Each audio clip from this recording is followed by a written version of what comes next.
l'escalier se met à vous haïr. Les murmures dans les murs deviennent des bruits de pas, puis des coups sourds à votre porte. L'air se fait de plus en plus lourd et froid, comme si une présence vous suivait dans chaque pièce. Et si cette présence devenait si terrifiante qu'elle se met à vous toucher, à vous blesser? Bienvenue dans la véritable histoire derrière le dernier film Conjuring. N'oubliez pas de vous abonner pour découvrir d'autres histoires authentiques.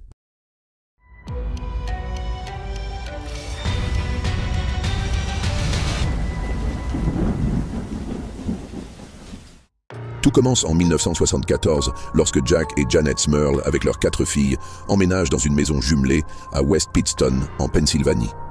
Leur nouveau foyer est parfait, en apparence un refuge paisible loin de l'agitation du monde. Mais très vite, l'étrange s'invite à leur table. Les premières manifestations sont subtiles, des bruits de pas sur les escaliers, alors que personne n'y est. Une odeur nauséabonde de soufre, des chaises qui bougent d'elles-mêmes. Mais pour les Smurl, ce n'est que le début. Ce qui commence comme des coïncidences inoffensives va rapidement devenir une véritable terreur. Les bruits de pas se transforment en coups violents sur les murs et les planchers. Des portes s'ouvrent et se ferment avec fracas au beau milieu de la nuit. Les télévisions et les radios s'allument toutes seules, à plein volume.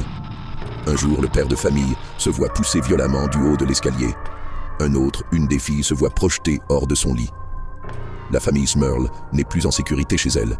L'entité malveillante ne se contente plus de bouger des objets, elle s'en prend directement aux membres de la famille. Jack et Janet racontent avoir été agressés physiquement dans leur chambre à coucher par une force invisible. La présence imite la voix d'un des membres de la famille pour appeler les autres dans des pièces vides. La température de la maison chute de manière brutale et inexpliquée, laissant derrière elle un froid glacial qui pénètre jusqu'aux os, comme si l'enfer avait ouvert une porte. Ne sachant plus vers qui se tourner, les Smurl contactent les enquêteurs paranormaux Ed et Lorraine Warren. Après un examen approfondi de la maison, les Warren confirment la présence d'une entité démoniaque particulièrement puissante, mais aussi d'une porte qui permet à d'autres esprits d'entrer et de sortir à leur guise. Ils réalisent plusieurs exorcismes qui semblent apaiser la situation, mais cela ne dure jamais très longtemps. La famille reste prisonnière de sa propre maison, qui est devenue leur pire cauchemar. L'affaire Smurl devient un phénomène médiatique.